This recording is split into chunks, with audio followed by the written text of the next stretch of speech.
Hello, I'm Reverend Sam, and this is Power Encounter TV broadcast. This is another day of encounter for you, and I pray that in the name of Jesus, the power of the Most High God will take over the weakness of your life. In the name of Jesus. Someone is watching me. You have a kind of weakness, and that weakness has made you to give up hope on doing something great. I release grace upon you today over that weakness. And I ask that in the name of Jesus, in that area where you think you are weak, you will experience the grace of God from now. In Jesus' mighty name. Amen and amen. I want to speak to you again on how to receive the power of God. Because I've come to discover that God does not have problem releasing his power. The problem God has is that many of us are not prepared to receive what God has given. Now, why will God release his power? The reason is because God wants you to be saved. I know, traditionally you think that salvation simply means forgiveness of your sin. But the truth is, salvation means total recovery. That's why the beginning of your total recovery is when you give your life to Jesus.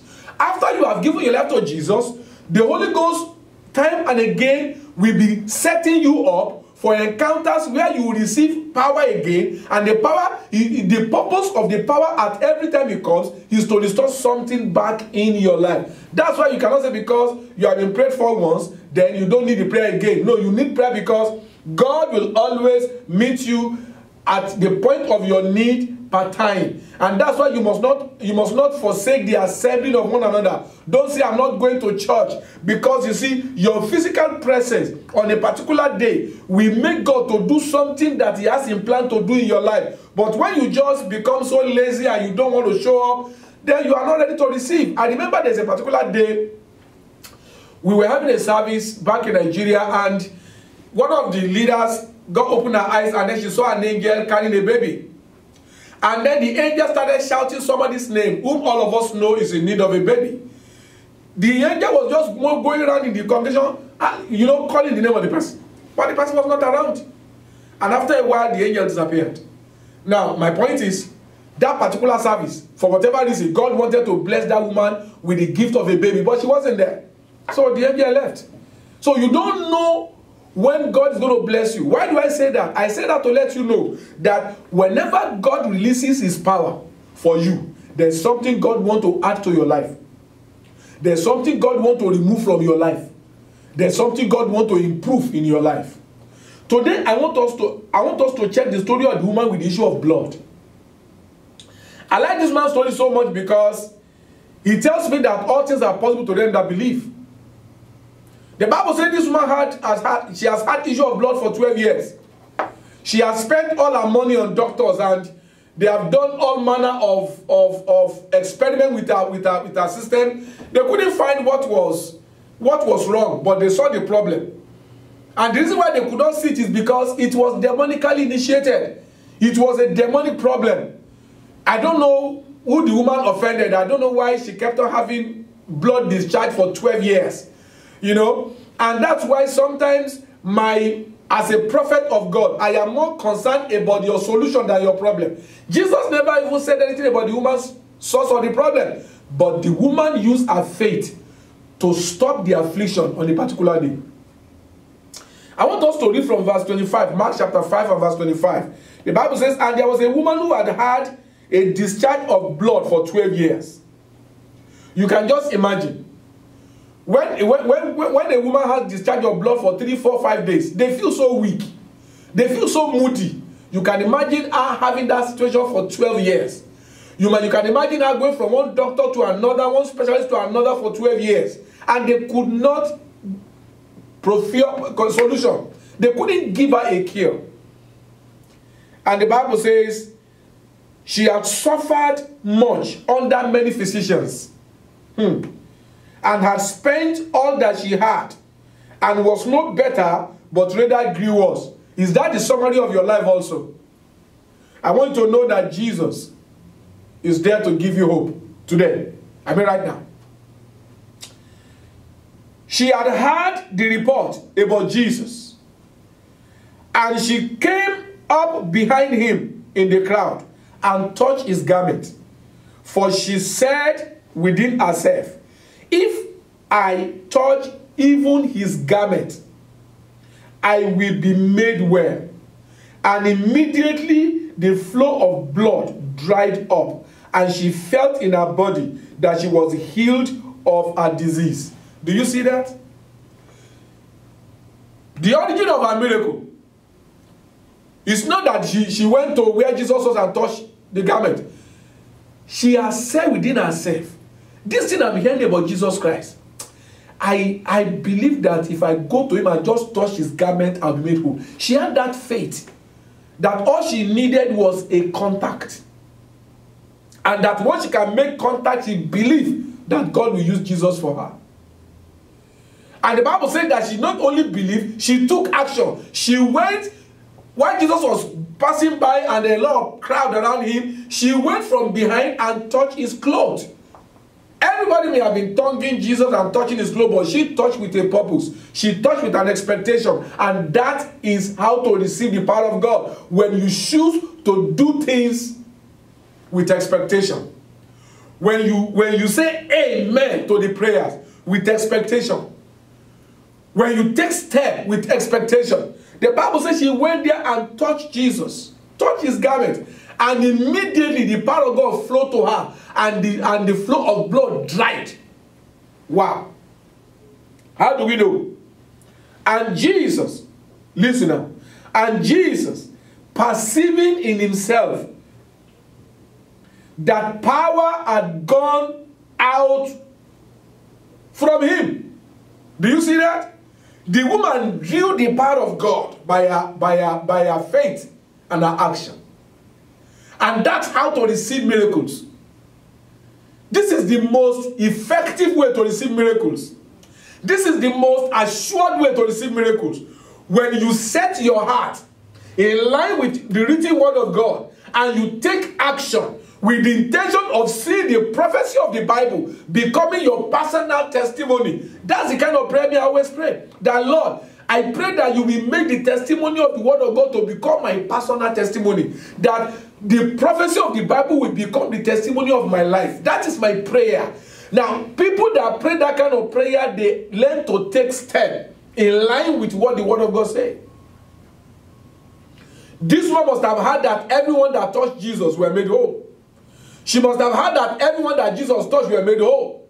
But because she had issue of blood, it was against custom and tradition for her to mix with people. So she can't come from the front. And of course, you know, because she has had this problem for 12 years. So definitely, many people already know her.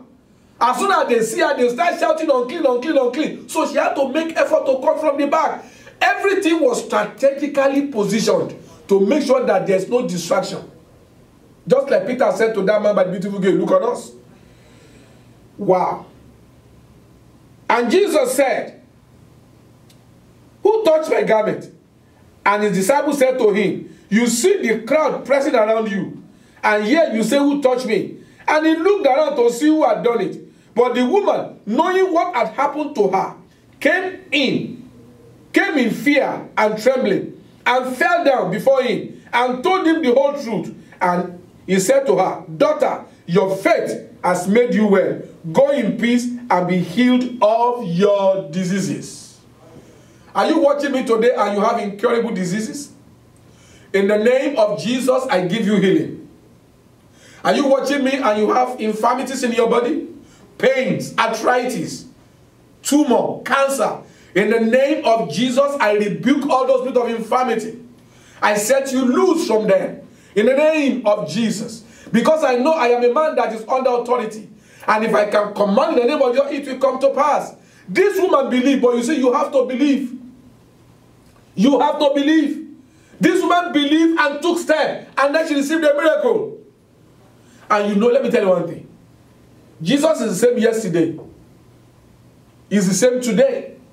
And he's the same forever. So, if you also can make up your mind that you will do what this woman had done, you will have the same kind of testimony. Now, the woman heard about Jesus. I am talking to you now about Jesus. The woman made up her mind to touch Jesus. I am reaching out to you now by faith. You can decide to call me and I'll pray with you. And I believe that as I pray with you, I believe you will be made whole. But the question is, are you going to receive the wholeness? But I pray for you today that the spirit of doubt and unbelief will leave you. In the name of Jesus. From the crown of your head to the sole of your feet, I command healing. I command wholeness. In the mighty name of Jesus. You spirit of infirmity, you are cursed. Because you are not from God. So you are cursed. In the mighty name of Jesus Christ. Oh, thank you, Jesus. I rebuke you, you spirit of infirmity. I rebuke you, spirit of sickness and disease. Let these people go. In the name of Jesus. By the authority of the name of Jesus, I set them free. In the mighty name of Jesus. I command that the power of God will enter into their body. I pray, Lord, Holy Ghost, help them to receive. And let them to have testimony to show.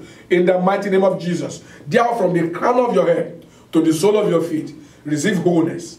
Receive healing. In Jesus' mighty name. Receive peace for your home. Receive rest of mind. Receive restoration for your business and your finances. In the mighty name of Jesus. I rebuke the spirit of devourer over your destiny. And so shall it be. In Jesus' mighty name. Amen. And amen. I'm glad I'm able to come your way today. I felt in my spirit, man, and I felt it around me, that the anointing of God came upon me so strong during that prayer. So I believe somebody, at least one person watching this telecast, you have received the release of God's power. Receive it, walk with it, and you will have testimony to share. Let me know what God has done in your life. Send us text message, send us email, call us, let us know what God has done. Because I believe every time the word of God is preached, a miracle is born. And I'm looking forward to hearing from you in the mighty name of Jesus Christ. Do you know you can support this outreach ministry? Yeah. You can support it with your prayers. You can support it with your money. You can support it with your influence. Just release yourself to God and let us see how far God will use you to connect with our ministry and help us to reach more people. Now, I want you also to mark in your calendar September 14, that's second Friday of September, is the next All Believers Conference.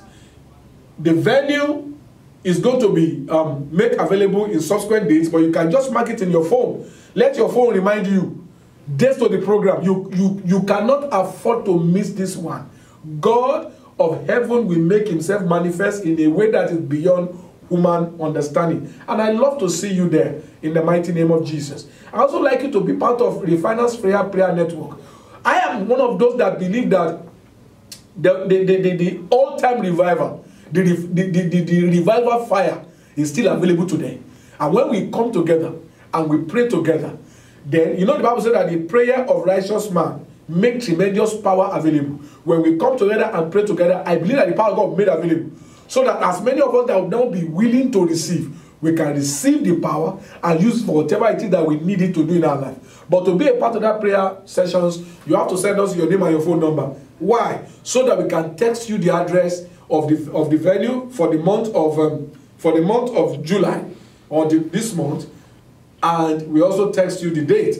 That's why we need you to send us that info. I've got to go right now because I believe God has blessed you. And I know that whatever you have gone through in life, now that you are a child of God and you believe in the messages I'm preaching, I believe that the testimony of your life will be that you are wonderful because Jesus is real. I see you next time.